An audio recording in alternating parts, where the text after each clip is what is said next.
வணக்கம். நான் சக்ரா பிரபாகரன் பேசுகின்றேன். பாஜக காரியகர்த்தா, கடலூர் மாவட்டம். நாம் நமது டாஸ்மாக் மது ஒழிப்பு திட்டத்தில் டாஸ்மாக்கை படிப்படியாக நிரந்தரமாக மூட வேண்டும் என்ற எண்ணத்தில் டாஸ்மாகில் நடைபெறும் ஊழல் மற்றும்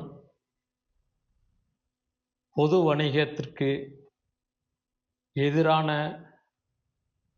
ஊழல் திட்டங்களை நிறுத்துவதற்காக நான் competition commission of India CCI என்ற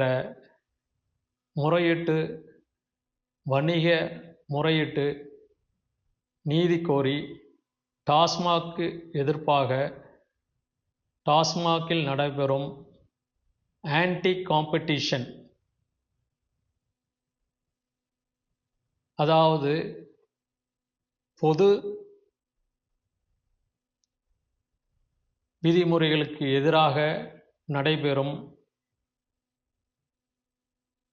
மது வகைகள், அதாவது பீர் போன்ற மது வகைகள் ஆன்டி காம்படிஷனுக்கு எதிராக நடைபெறும் கொள்முதல்களை வெளிக்கொணர்ந்து அதை நிறுத்துவதற்காக நாம் காம்படிஷன் கமிஷன் ஆஃப் இந்தியாவை நாடினோம். முதல் பார்வையில் இந்த கோரிக்கை, இந்த மனு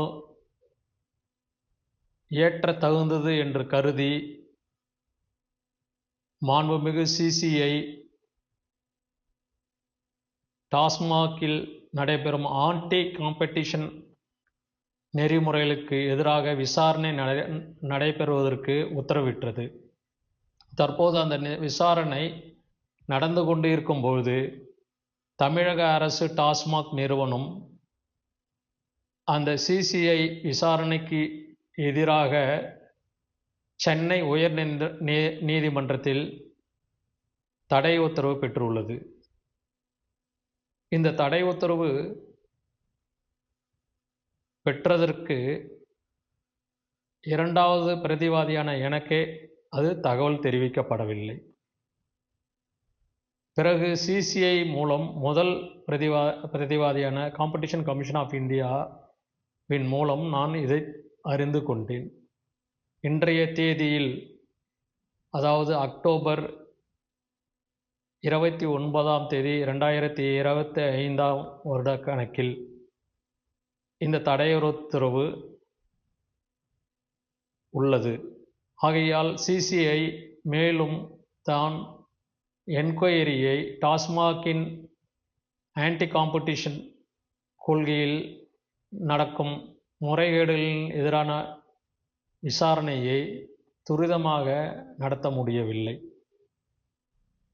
இதுபோல தமிழ்நாட்டில் உள்ள IMFL, Indian mat foreign liquor கம்பெனிகள், பீர் தயாரிக்கும் கம்பெனிகள் ஒன்றாக கூட்டு சேர்ந்து அவர்களை எதிர்ப்பவர்களை எதிர்த்து தங்களை எதிர்ப்பவர்களுக்கு பணம் கொடுக்க முயற்சிப்பது, லஞ்சம் கொடுக்க முயற்சிப்பது, அது நடைபெறவில்லை என்றால் மிரட்டுவது, அதுவும் நடைபெறவில்லை என்றால் பல தடைகளை ஏற்படுத்துவது. இந்த பல தடைகளை நான் தனி மனிதனாகவும் கட்சியை சார்ந்தவனாகவும் பல எதிர்கொண்டு வருகின்றேன். அந்த வகையில் கட்சியில் நான் தொழில்துறையில் மாநில செயலாளராக பதவி வகிக்க வேண்டும். ஏனெனில் இது போன்ற தொழிற்சாலைகளில், தொழில்துறைகளில் நடைபெறு கொண்டு இருக்கின்ற ஊழல்கள், மத்திய அரசாங்கத்தின், மாநில அரசாங்கத்தின் சட்ட திட்டங்களுக்கு எதிராக நடைபெறும் நெப்போட்டிசம், தனக்கு வேண்டியவர்களுக்கு கான்ட்ராக்டு, உற்பத்தி, பொருள்கள், மற்ற வகையில் சலுகைகளை தருவதை நிறுத்துவதற்காக இது ஏதுவாகும் என்று நான் முயற்சித்தேன். இதை தெரிந்து கொண்டு இந்த பீர் உற்பத்தியாளர்கள் SNJ மற்றும் வேறு சில கம்பெனிகள் இந்த பீர் மற்றும் IMFL லிக்கர் தயாரிப்படும் அனைத்து கம்பெனிகளும் திமுகவின் கையில் உள்ளது அல்லது அவர்களின் பினாமிகளின் கையில் உள்ளது. அவர்கள் எல்லாம் நான் இந்த பதவிக்கு முயற்சிக்கக்கூடாது இல்லை பெறக்கூடாது என்பதாக கடந்த 3 மாதங்களாக பணி செய்து அதை நான் பெறுவதிலிருந்து தடை செய்திருக்கிறார்கள். எதற்கு நான் இதை தெரியப்படுத்துகிறேன் என்றால், அவர்கள் எந்த விதத்தில் எல்லா துறைகளிலும் நுழைந்து எல்லா கட்சிகளிலும் நுழைந்து எப்படி செயல்படுகிறார்கள் என்பதை வெளி உலகத்துக்கு தெரியப்படுத்தவே நான் தெரியப்படுத்துகிறேன். இதற்கு முக்கிய காரணம், இதற்கு வெள்ளக்காரன் ஆங்கிலேயர் காலத்திலிருந்து காலூன்றி வந்த கரும்பு உற்பத்தி நிலையம், சர்க்கரை உற்பத்தி தனியார் கம்பெனி சென்னையில் தலைமையிடமாக கொண்டு இயங்கிக் கொண்டும் இந்த டெவில்ஸ் ஹவுஸ் என்று பெயர் கொண்டு சென்னையிலே உட்கார்ந்து கொண்டு அனைத்து விதமான ஊழல்களுக்கும் மக்கள் முன்னேற்ற செயல்பாடுகளுக்கும் நாட்டின் முன்னேற்றத்துக்கு செயல்பாடுகளுக்கும் தடையாக உள்ளது இந்த தொழில் house, corporate house. Devils house என்று பெயர் வைத்துக்கொண்டு எஸ்பிளேடின் உட்கார்ந்து கொண்டு அனைத்து விதமான மத்திய மாநில அரசாங்கத்தின் துறைகளிலும் தலையிட்டு அவர்கள் மறைமுகமாக தங்களது ஊழல் சாம்ராஜ்யத்தை நடத்தி கொண்டிருக்கிறார்கள். அவர்கள் தற்போது தமிழகத்தில் பெரும்பாலானவர்களுக்கு தெரியும், அதிகாரிகளின் ஆட்சி நடைபெற்று கொண்டிருக்கிறது. பர்டிகுலர்லி அந்த 6 அதிகாரிகள், 2 IPS அதிகாரிகள், 3-4 IAS அதிகாரிகள், ஒரு கேமராமேன் டேர்ன்ட் அதிகாரி, இவங்க எல்லாம் தான் முதலமைச்சரை சுற்றி ஆட்சி செய்து கொண்டு இருக்கிறார்கள் என்று பலவிதமான சமூக வலைத்தளங்களிலும் பத்திரிகைகளிலும் செய்திகள் வந்து கொண்டு இருக்கின்றது. அந்த வகையில் இந்த தொழில் கார்ப்பரேட் ஹவுஸுக்கும் இந்த தொழிலதிபர்களுக்கும் அந்த அதிகாரிகளுக்கும் என்ன தொடர்பு என்று வெளிக்கொண்டு வர வேண்டும். இன்வெஸ்டிகேஷன் ஜேர்னலிசம் நடத்துகிறவர்கள் அதை வெளிக்கொண்டு வர வேண்டும். இது மாதிரி ஒரு 10,000 20,000 கோடி சொத்து மதிப்புள்ள தொழில் குழுமம் 4-5 மாநிலங்களில் தொழில் வர்த்தகங்களை நிறுவியுள்ள குழுமம் இதற்காகவே ஊழலை ஊக்குவிக்கிறதுக்காகவே தான் தொழில் நடத்தி கொண்டிருக்கிறது. இது கடுமையாக கண்டிக்கத்தக்கது. இந்த தொழில் குழுமத்தின் எதிராக மேலும் பல நடவடிக்கைகளை நாம் எடுத்து செல்ல உள்ளோம். இதற்காக செபியில் போய் ஒரு ரிப்போர்ட் பண்ண போகிறோம். அவங்க தொழிற்சாலை வச்சிருக்கிற கடலூர் மாவட்டம் நெல்லிக்குப்பத்தில் பல இறப்புகள், எதிர்பாராத ஆக்சிடெண்ட்டோ இறப்புகளோ அவங்க யார்ட்லேயே பல ஆண்டுகளாக நடந்திருக்குண்ணா. அதெல்லாம் ஏன் நடந்தது, எப்படி நடந்தது, அதில் என்ன கேஸ்லாம், என்கொயரி என்ன ஆச்சு, இது மாதிரி அவங்க எல்லாத்தையும் நடத்தி இது மாதிரி நடத்தலாமா, இது மாதிரி நடந்திருந்தால் அதுக்கு என்ன ஆக்ஷன் எடுக்குன்னு பல விதத்துகளில் அவங்கள நம்ம முன்னிறுத்த வேண்டும். அவங்க செய்கிற தவறுகளையும் அவங்க செய்கிற நெஃபோட்டிஸ்டையும் முன்னிறுத்தி நமக்கு விடுதலை பெற்று பிரதம மந்திரி அவர்கள் தனது 75வது சுதந்திர தின உரையில் இந்த அடிமைத்தனத்திலிருந்து விடுதலை பெற வேண்டும் என்று கோரினார்கள். அது மாதிரி இவங்கள்டேருந்து நாம் பொதுமக்களும் இளைஞர்களும் விடுதலை பெற்று அவங்கவுங்க தொழில் சார்ந்து முன்னேற ஊக்குவிக்க வேண்டும். அந்த வகையிலே இந்த தொழில் குழுமம் தொடர்ந்து தனது ஆட்களை அங்கங்கே வச்சு, அவங்களுக்கு ஒரே ஒரு பாசிட்டிவ் இது என்னென்னா, அவங்க எல்லா டேட்டாவும் கலெக்ட் பண்ணிவிடுவாங்க. அங்கங்கே ஆள் போட்டு இது பண்ணுவாங்க. இவங்க மத்திய அரசாங்க அலுவலகத்தையோ மாநில அரசாங்கத்து அலுவலகத்திலையோ ஆள் போட்டு வெவு பார்க்கறதுக்கு இவங்களுக்கு எந்த விதமான உரிமையும் கிடையாது. ஏன்னா அது அரசாங்கம். ஜனநாயக நாட்டில் அரசாங்க நிகழ்வுகள், அலுவலகங்கள் எல்லாமே பொதுமக்களுக்கு சார்ந்தவை, இல்லை அரசாங்கத்துக்கு சார்ந்தவை. இது தனியார் குழுமம் அவங்களையும் வேவு பார்த்து எல்லாத்தையும் தெரிந்து கொண்டு இது மாதிரி அவங்களை எதிர்த்து இல்லை நல்லது செய்யணும்னு நினைக்கிறவங்கள சுத்தமாக வளர விடாமல் தள்ளி வைக்கணும், இல்லது விதையிலே கிள்ளி எறியணுன்றது முயற்சி செய்துன்னு இருக்காங்க. அது பல ஆண்டுகள் காங்கிரஸ் அரசாட்சியில் இதுக்கு முன்னாடி ஆண்டெலாம் நடந்திருக்கலாம். இன்னுமேட்டு நடக்கிறதுக்கு அது வாய்ப்பு இல்லை. உதாரணம், இந்த காம்படிஷன் கமிஷன் ஆஃப் இந்தியா நமது முன்னாள் மத்திய நிதி அமைச்சர் காலஞ்சென்ற மேதகு ஐயா அருண்ஜேட்லி அவர்களின் காலத்தில் நிதி அமைச்சராக இருந்த காலத்தில் அமையப்பெற்றது. உடனே அந்த சிசிஐக்கு இங்கே இருந்து குப்தாஜி என்ற தமிழ்நாடு கேடர் ரிட்டையர் ஆன ஐஏஎஸ் ஆஃபீஸர் நியமிக்கிறாங்க அங்கே சேர்மனாக. இங்கே இருந்த அந்த சென்னையில் இருந்த குழுமம் அதை உடனே அந்த அதிகாரி மூலயமா உடனே சென்னையில் ஒரு சிசிஐ அலுவலகத்தை, பிராந்திய அலுவலகத்தை உடனே திறக்க செய்கின்றது 6 மாதம் 1 வருஷத்தில். டெல்லியில் இருக்க தலைமையிலவும் இப்போ இருக்கிற காலகட்டத்தில் வெர்ச்சுவல் மீட்டிங்ஸ் எல்லாம் நடக்கும்போது அவ்வளோ துரிதமாக உடனே இங்கேயே திறக்கணும். ஏன்னா இங்கே என்ன நடக்குது, நமக்கு எதிர்ப்பாக யாராச்சும் போகிறாங்களா, அது உடனே தகவல் பெறுறது, அது என்னென்ன செஞ்சு நம்மளை முடக்கணும். இதுதான் அவங்க வேலையே. அவங்களுக்கு அந்த குழுமத்துக்கு வேறு வேலையே கிடையாது. தகவலை பெற வேண்டியது, கலெக்ட் பண்ண வேண்டியது பண்ணுது. அப்புறம் இல்லைன்னா வேறு ஏதோ சமூக பிரச்சனை இல்லை ஜாதி பிரச்சனை அது மாதிரி எடுத்துக்கிறது.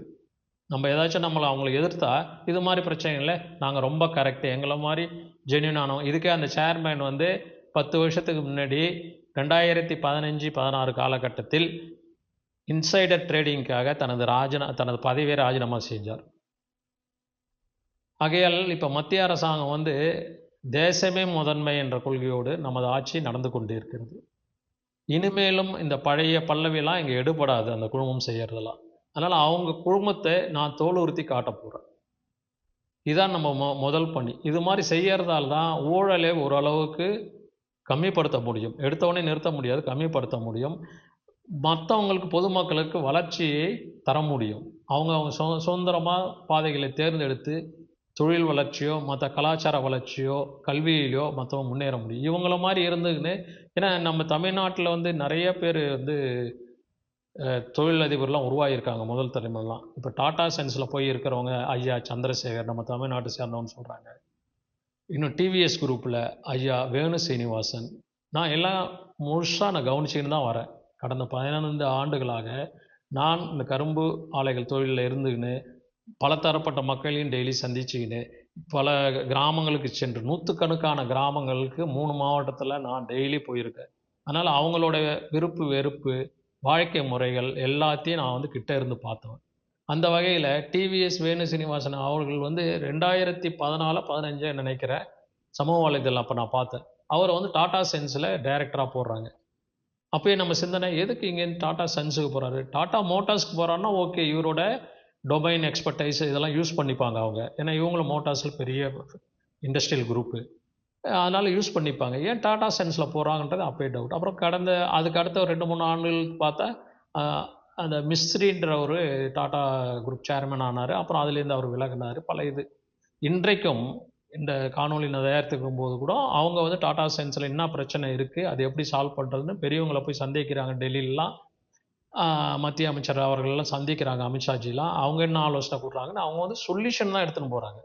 எதுக்கு நான் இதை சொல்கிறேன்னா, அந்த டாடா சன்ஸ்லேயே இப்போ ஐயா வேணு சீனிவாசன் டிவிஎஸ் குரூப் சார்ந்தவர் இருக்கார், ஐயா சந்திரசேகர்ஜி இருக்கார், தமிழ்நாட்டில் பிறந்தவர். எவ்வளோ பேர் தமிழ்நாட்டிலேருந்து பிறந்து பெரிய தொழிலதிபர்கள் தொழில் சாம்ராஜ்யத்தெலாம் உருவாக்கிறாங்க. ஆனால் நான் சொல்கிற இப்போ இந்த கரும்பு ஆலையை வச்சுக்கிட்டு இந்த சாராய காய்ச்சறவங்களை ஊக்குவிச்சுன்னு இருக்கிற தொழில் குழுமம் மாதிரி வேறு யாருமே கிடையாது. இவங்க அதே தான் வேலையாக பண்ணியிருக்காங்க. நான்லாம் 1 வருஷம் 2 வருஷம் இதெல்லாம் ஆராய்ச்சி சொல்லலை, ஒருத்தவங்க மேலே குற்றம் சொன்னோன்றதுக்காக. அவங்கள நான் கிட்டத்தட்ட 15 வருஷமாக நான் அவங்கள பார்த்துன்னு வரேன். எந்த விதத்துலையுமே அவங்க யாருக்குமே கட்டுப்பட மாட்டாங்க. கரும்பு ஆலைகள் தொழிலதிபர்கள் ஒரு சங்கம் வச்சுருந்தாங்க. அதில் கூட அந்த தொழிலதிபர்லாம் சேர்ந்து ஒரு முடிவு எடுத்து அவங்க தனியாக முடிவு எடுப்பாங்க. ஏன்னா அவங்க அந்த அகங்காரன்றது அவங்கக்கிட்ட போகவே இல்லை. வெளியில் பார்க்குறதுக்கு எளிமையாக இருப்பாங்க. இது அகங்காரத்தின் உச்சபட்சத்தன்மை. ஒருத்தவங்க அகங்காரத்தோட சண்டைக்கோ இல்லை வேறு எதுக்கோ வந்துட்டா அது சில நேரங்களுக்கு பிறகு காலம் கடந்து அது மாறிடும். அகங்காரம் போயிடும், சண்டை போயிடும். ஆனால் இது வேண்டுமென்றவே அகங்காரத்தின் மூலமே தன்னை மற்றவர்களை கட்டுப்படுத்தணும், மற்றவங்களை மட்டம் தட்டி வைக்கணும் என்ற நிலைமை எப்பயுமே மாற மாட்டாங்க. இவங்களுக்கு சரியான வழி சட்டத்திட்டங்களுக்கு உட்பட்டு இவங்க கம்பெனிகளை நம்ம சர்வேலன்ஸ் பண்ணி என்ன தப்பு செய்கிறாங்கன்றதை அது நடவடிக்கை எடுத்தால் மட்டுமே மற்ற தொழில் குழுமங்கள் மற்ற தொழிற்சாலைகள் பொதுமக்களுக்கு எல்லா வேலை வாய்ப்புகள்லாம் நல்லா முன்னேறும். ஏன்னா இவங்களுக்குன்னு அந்த காசு கொடுத்து ஒரு குரூப்பை உருவாக்கி வச்சிருக்கிறதால அது வெளியில் தெரியல. உடனே தெரிய ஆரம்பிக்கும் போது அது ஒன்றா முடியும். அவங்க தலையிடாத விவகாரமே கிடையாது. இப்போ நான் இதில் ஈடுபட்டிருக்கின்றத உடனே எங்கள் கட்சிக்குள்ளார பூந்து எப்படி தலையிடுறாங்கன்றது உதாரணத்துக்கு நான் இதை தெரியப்படுத்துகிறேன். இது முதல் பாயிண்ட்டு. பிரதம மந்திரி 75வது இந்திய சுதந்திர தினம் உரையாற்றும் போது அடிமைத்தனத்திலேருந்து நம்ம விடுபடணும்னு கேட்டு, அந்த அடிமைத்தனம் குடிப்பணக்கத்திலேருந்து விடுபட வைக்கணுன்றதுக்காக தான் எனக்கு தெரிந்த வழிமுறைகளை முன்னெடுத்து நான் சொல்கிறேன். இதற்கு எனக்கு பல தரப்பட்ட எதிர்ப்பும் வந்தது. ஆனால் இது மாதிரி கட்சிக்குள்ளாரையும் அவங்க உள்ளார பூந்து விளையாடுவான்றது நான் எதிர்பார்த்து இருந்தேன். அதை எதிர்பார்த்துக்கு தான் இப்போ அத்தாட்சியோடு உங்ககிட்ட கொடுக்குறேன். எனக்கு கட்சி காரியகர்த்தானாலே என்ன, எனக்கு நான் ஒரு இந்தியன் குடிமகன், எனக்கு இந்திய குடிமகன் நேசிக்கும் போது எனக்கு சில கடமைகளும் இருக்குது. இந்தியனுக்கு கடமைகளும் இருக்குது கான்ஸ்டியூஷன் படி. அது மாதிரி நாங்கள் பிஜேபி காரியகர்த்தா. எனக்குன்னு சில வேலைகள் இருக்கும்போது எனக்கு கடமைகளும் இருக்குது. அந்த கடமையில் நான் எதை செய்கிறேன். எனக்கு தனிப்பட்ட வருமானமோ இல்லை இதில் வேறு எதுவுமே எனக்கு எதிர்பார்ப்பு கிடையாது. என்ன நிற்கும்னா இவர் செஞ்சார், இவர் இந்த மாதிரி இது செஞ்சுக்கு முன் செஞ்சாருன்னு அப்படின்னு ஒரு நல்ல பேர் கிடைக்கும். அவ்வளோதானே தவிர வேறு எதுவும் கிடையாது. இவன் எந்த விதத்தில் கீழ்த்தரமாக நடத்துகிறான்னும் போது அதை தாண்டி என்னால் செயல்பட முடியும். அதை தாண்டியும் என்னால் செயல்பட முடியும். இது நமக்கு எதிர்கருத்து எதிர் சிந்தனை உடையவர்களை பற்றி நாம் அவங்கள கௌரவமாக நடத்தணும்னு தான் நினைக்கிறேன். ஆனால் இவங்கள மாதிரி பணத்துக்கு பின்னாடி மறைஞ்சிக்கின்னு இவனை மற்றவங்கள ஏமாற்றணுன்றதுக்கெலாம் நம்ம இது பண்ணல. இது இந்த கேஸ் லாஜிக்கல் கன்க்ளூஷன் வரைக்கும் முன்னெடுத்து செல்லப்படும். கடைசியாக காலம் பதில் சொல்லும். இதில் காலம் பதில் சொல்லும்போது மது வகைகள் கொள்கை இந்தியா ஃபுல்லாகவே ஒரே மாதிரி மாற்றப்படும். அதை வச்சுக்கின்னு தான் நீங்கள் உங்கள் குடும்பம் கணக்கில் வராத மது விற்பனைலான்ட்டு கடந்த மார்ச் 6ஆம் தேதி 2025 மார்ச் 6ஆம் தேதி இடி ரைட் டாஸ்மாக் அலுவலகத்தில் நடந்தது. அது 13ஆம் தேதி மார்ச் 13ஆம் தேதி அது சம்மந்தமாக ஒரு அறிக்கை இடி டிபார்ட்மெண்ட் வெளியிட்டாங்க. அதில் உங்களுக்கு என்ன ஊழல் நடந்திருக்கு, கணக்கில் வராதே சிலதெல்லாம் விற்பனை நடந்திருக்குன்றாங்க. அப்போ எக்ஸைஸ் டியூட்டிலாம் அதுக்கு எங்கே போச்சு? இதெல்லாம் மிகுந்த பெரிய குற்றம். இது நம்ம சாதாரணமாக ஒரு சிறிய குற்றங்களை செஞ்சு அவங்களுக்கு 6 மாதம் 2 வருஷம் தண்டனை பெற்று தந்துன்னு இருக்கோம் செஞ்சவங்களுக்கு. ஆனால் மாதிரி இந்த பெரிய குற்றங்கள் செய்கிறவங்க தப்பிச்சு போயினே இருக்காங்க. இனிமேட்டு அது நடக்காது. அதுக்கு வேண்டிய நடவடிக்கைகள் மத்திய அரசாங்கம் ஸ்டெப் பை ஸ்டெப்பாக எடுத்துன்னு இருக்காங்க. ஏன்னா அதெல்லாம் முதல் முறை 2 முறை எடுக்கும்போது கொஞ்சம் நீண்ட பயணிக்கணும். எல்லா சட்டத்திட்டங்களையும் பின்பற்றும் போது அனைத்து டிபார்ட்மெண்ட் வழிமுறைகளும் அதை பின்பற்றி கடைசியில் வரணும். அப்படின்னும் போது takes time, it needs time. Once it settles down, the process is settled down and SOP will be drawn for that, and no one can escape from this corrupted money laundering. அதனால் நீங்கள் corrupt மணி laundering வச்சுருங்க. 1000 கோடி லட்சம் கோடிலாம் வச்சுன்னு இருங்க. என்றைக்காக இருந்தாலும் அது அரசாங்கத்துக்கு சொந்தம், மத்திய அரசாங்கத்துக்கு, இந்திய அரசாங்கத்துக்கு சொந்தம். ஏன்னா பணம் என்றது எப்படி வருது தெரியுங்களா? நம்ம துணை முதலமைச்சர் அவர்களுக்கு தெரியுங்களா? மாண்புமிகு துணை முதலமைச்சர் உதயநிதி அவர்களுக்கு தெரியுமா? இல்லை தெரிஞ்சுக்கணும். அவங்களாம் இருக்கணும். தெரிஞ்சிருக்காங்களா? தெரிஞ்சுக்கணும். அதுக்கு வேண்டிய டைம் அவருக்கு இருக்கா? பணம் மத்திய அரசாங்கம் தனக்கு சட்டப்படி அளிக்கப்பட்ட உரிமையின் கீழ் அந்த 1 ரூபாயில் மத்திய நிதித்துறை செயலாளர் கையெழுத்திட்டு இருப்பார். இப்போ அந்த 1 ரூபாய் பிரிண்டட் நோட் புழக்கத்தில் ரொம்ப கம்மியாயிடுச்சு, இல்லைன்னு நினைக்கிறேன். அந்த அளவுக்கு நாங்கள் பள்ளி பருவத்தில் அதை பார்த்துருக்கோம். யார் நிதி செயலாளர்னால் அந்த கையெழுத்தில் போட்டிருக்கோம். அப்போ நம்ம தெரிஞ்சுக்கலாம். நிதி செயலாளர் அவர் ரிசர்வ் பேங்க் ஆஃப் இந்தியாவுக்கு ரைட்ஸ் தருவார். நீங்கள் இந்த நோட்டு வேண்டிய இதுக்கு சில ப்ரொசீஜர்லாம் வச்சுருக்காங்க, நீங்கள் பணத்தை பிரிண்ட் பண்ணி பொதுவெளிக்கு அனுப்பணும் அப்படின்ட்டு. இவங்களுக்கு தான் அந்த ரைட்ஸ் உண்டு. ஒரு பொருளை உற்பத்தி பண்ணி அதை கொடுக்கும்போது அதோட தரத்தையும் அதோட ஆயிலையும் அவங்க தான் நிர்ணயிக்கணும். யார் கொடுக்குறாங்களோ அவங்க தான் நிர்ணயிக்கணும், எந்த பொருளாக இருக்கட்டுமே. இது பணமும் ஒரு இன்ஸ்ட்ருமெண்ட் தான், புரியுதுங்களா? அந்த இன்ஸ்ட்ருமெண்ட் போது மத்திய அரசாங்கமும் ரிசர்வ் பேங்க்கும் அதுக்கு நடவடிக்கை எடுக்கும். They are creating the steps to zero down to the no pollution no corruption கவர்மெண்ட்டுன்னு கொண்டு வராங்க. நோ கரப்ஷன் கவர்மெண்ட்ஸ்னு. It needs time. வந்துன்னு இருக்கும். அதுக்குள்ளார நீங்கள் பதில் சொல்லணும். ஏன்னா பணம் இப்படி தான். நீங்கள் ஒன்றும் நாங்கள் அதை பண்ணோம், நாங்கள் அடிச்சு விட்ருவோம், எங்களுக்கு கவர்மெண்ட் நடத்துகிறோம், நாங்கள் எங்கிட்ட 160 எம்எல்ஏ இருக்காங்க, அப்போ 160 கோடி பணம் அடிச்சிக்கலாம்னு நினச்சின்னு இருக்காங்க. அதெல்லாம் தவறு. அது மாதிரி அடிக்கவும் முடியாது. எங்கள் மாவட்டத்தில் ஒரு கட்சிக்காரர் ஒருத்தர் மாவட்ட பொருளாளரோ ஒன்றிய பொருளாளர் மாதிரி அடித்து அப்புறம் அவர் கேஸில் இருக்குது. அது மாதிரி நமக்கு விஷயம் தெரியாமையே மக்களை ஏமாத்திக்கின்னு மக்களையும் விஷயம் தெரியாமல் வச்சிருக்கணுன்றது தான் திமுக அரசாங்கத்தோட குறிக்கோள், அந்த கட்சியோட குறிக்கோள். அது வந்து நடைபெறாது இனிமேட்டு. அதுக்கு வேண்டிய சயின்ஸ் அண்ட் டெக்னாலஜி உலகம் மாறுது. அதுக்கு வேண்டியது மாற்றங்கள் இந்தியாவில் கொண்டு வந்திருக்கு. சனாதன தர்மத்தின் ஆட்சி கொண்டு வந்திருக்காங்க. அவங்க வந்து சனாதன தர்மத்தை தான் நிலைநாட்டுவாங்க. இதில் எந்த மாற்று கருத்தும் கிடையாது.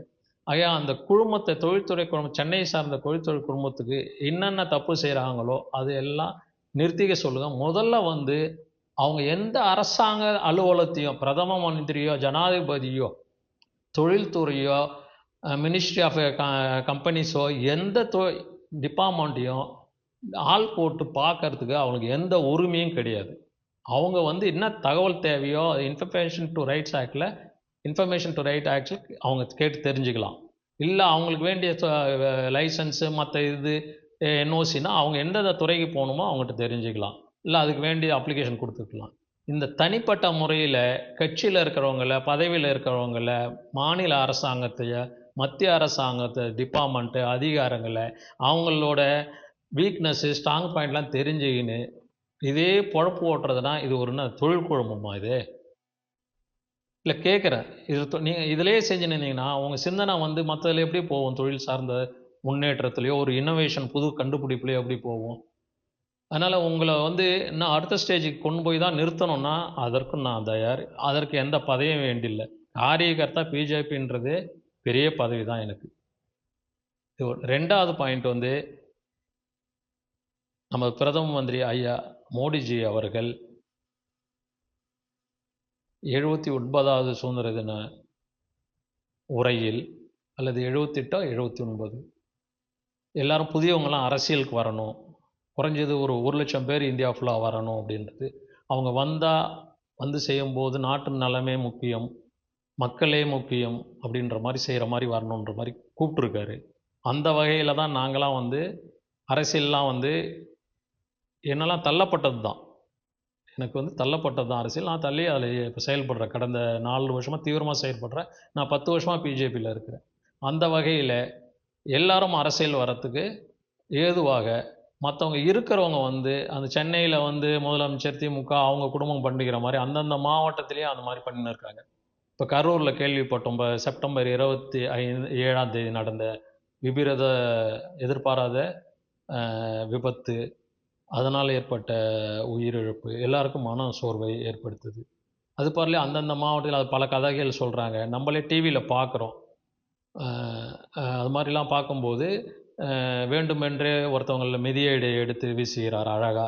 அவர் இன்னும் பேஸ்கெட் பால் அழகாக த்ரோ பண்ணுற மாதிரின்னு பேசிக்கிறாங்க. என் கூட டிவியில் பார்த்தவங்க ஒரு கையை அந்த பக்கம் ஓங்கி இந்த கையை அழகாக பொறுமையாக அழகாக வீசுகிறாரு பேஸ்கெட் பால் த்ரோ பண்ணுற மாதிரி. அப்போ வந்து இதெல்லாம் வந்து இது முன்னாடியே அவங்க இது மாதிரி ஒருத்தவங்க 2 பேர் நினைத்தா இல்லை பின்புலம் யாரோ செஞ்சு தானே செய்கிறாங்கன்ற மாதிரி நமக்கு எதிர் வருது. அதே மாதிரி தான் எல்லா மாவட்டத்துலேயும். கடலூர் மாவட்டத்தை பொறுத்த வரைக்கும் எங்களுக்கு இங்கே சுதந்திரம் அடைந்ததுலேருந்து பெரிய தலைவர்லாம் நிறையா உருவாகியிருக்காங்க. நான் வழி நடத்தியிருக்காங்க, மந்திரியாக இருந்திருக்காங்க. காலஞ்சென்ற ஐயா போராகன் அவர்கள், அப்புறம் அதற்கு பிறகு பெருநிலையில் பண்ருட்டி ராமச்சந்திரன் அவர்கள். ஐயா பண்ருட்டி ராமச்சந்திரன் ஒரு காலத்தில் இருக்கும்போது தமிழக அரசாங்கமே அவருடைய ஆலோசனைகளை பெற்று நடந்து கொண்டிருந்தது. அவ்வளோ தீவிரமான அரசியல்வாதியாக இருந்தார். இப்போது இருக்கிற மாதிரி கடந்த 2000 2010களில் நடந்த மாதிரி பணமே குறிக்கோளாக நடந்தெல்லாம் அவர் நடத்தலை. அவர் இன்னமும் பல கட்சிகள்லாம் சென்று சென்னையில் போய் இருக்காருங்க ஆலோசனை கூடியவங்க.